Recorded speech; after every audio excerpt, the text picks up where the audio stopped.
සුබ දවසක් ඔයාලා සියලුම දෙනාට. අපි අද වීඩියෝ එකෙන් අරන් එන්නේ ඔයා කතරගම දේවාලය පැත්තේ යන්න ඉන්නවනම් ඔයාට වැදගත් වෙන වීඩියෝ එකක්. අපේ අද වීඩියෝ එක තමයි කතරගම ගිහිල්ලා නවතින්න පුළුවන් මිල අඩුම හොටෙල් 5ක් ගැන. ඉතින් වීඩියෝ එකට යන්න කලින් මතක් කරනවා ඔයා තාමත් අපේ YouTube channel එක subscribe කරලා නැත්නම් පහලින් subscribe කරලා අපිත් එක්ක එකතු වෙන්න කියලා. එහෙනම් අපි යමු අද වීඩියෝ එකට. අංක 5 වැව්තර හොලිඩේ රිසෝට්. මේ ප්ලේස් එක තියෙන්නේ කතරගම බස් ස්ටෑන්ඩ් එකේ ඉඳලා සෙල්ල කතරගම කිරිවෙහෙර පාරේ කිලෝමීටර් 4ක් යනකොට මෙතන නතර වෙන ඔයාට ටීවී එකක් ගාඩන් එකක් වගේම ලස්සන බැල්කනි view එකක් බලා ගන්නත් පුළුවන්. ඉතින් මෙතන ඉඳලා රුහුණු කතරගම දේවාලයට තියෙන්නේ කිලෝමීටර් 2කමාරක දුරක්. ඔයා මේ හොටෙල් එක දෙන්නෙකුට බුක් කරනවා නම් එක නයිට් එකකට මුදල රුපියල් 2200යි. අංක 4 නිලු කාරේස්. ඔයා මේතැනට කතරගම බස් ස්ටෑන්ඩ් එකේ ඉඳලා එනවා නම් උස්සදේව මාවතේ කිලෝමීටරයක් විතර තියෙනවා. මෙතනදී ලොකු පාකින් ඒරියා එකක් බැල්කනි view එකක් වගේම ලස්සන ගාඩන් එකක් බලා ගන්නත් පුළුවන්.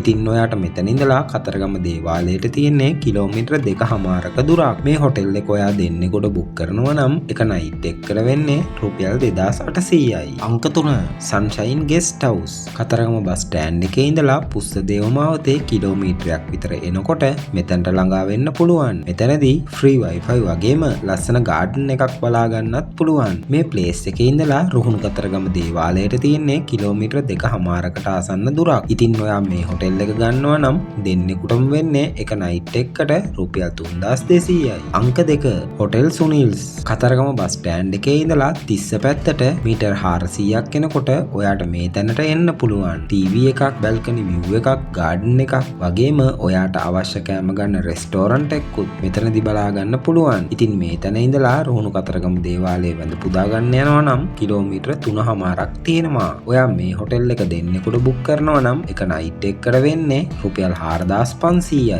අංක 1 නිව් දිනු හොලිඩේ ඉන්. කතරගම නගරේ ඉඳලා තිස්ස පාරේ කිලෝමීටර් 5ක් විතර එනකොට මෙතනට එන්න පුළුවන්. මෙතනදී ටීවී එකක් හොඳ පාකින් ඒරියා එකක් සහ ලස්සන ගාඩන් එකකුත් ඔයාට බලා ගන්න පුළුවන්. ඉතින් මෙතන ඉඳලා රුහුණු කතරගම දේවාලයට තියෙන්නේ කිලෝමීටර් 8ක දුරක්. ඔයා මේ හොටෙල් එක ගන්නවා නම් දෙන්නෙකුටම එක නයිට් එකකට වෙන්නේ ආසන්න වශයෙන් රුපියල් 5000ක මුදලක්. ඉතින් මේ වීඩියෝ එක බලපු ඔයාට කතරගම ගිහිල්ලා නවතින්න පුළුවන් රුපියල් 5000ට අඩුවෙන් තියෙන හොඳම හොටෙල් 5ක් අපි අරගෙන ආවා. අපි මේ වීඩියෝ එකෙන් ගෙනාවේ මේ හොටෙල් ගැන ඉතාම කෙටි විස්තරයක්. මේ වගේ තියෙන සියලුම පහසුකම් සහිතව සම්පූර්ණ විස්තර ඔයාලට අවශ්‍ය නම් වීඩියෝ එකේ තියෙන දුරකථන අංක හරහා ගන්න පුළුවන්. ඉතින් එහෙනම් අදට මේ වීඩියෝ එක අපි අවසන් කරනවා. මේ වගේ ලංකාවේ තියෙන මිල අඩුම සහ හොඳම හොටෙල් ගැන වීඩියෝ එකක් අරගෙන ආයෙත් හමු වෙන බලාපොරොත්තු වෙන්න. අපේ වීඩියෝ එකත් එක්ක එකතු වුණාට ඔබට බෙහෙවින්ම ස්තුතියි.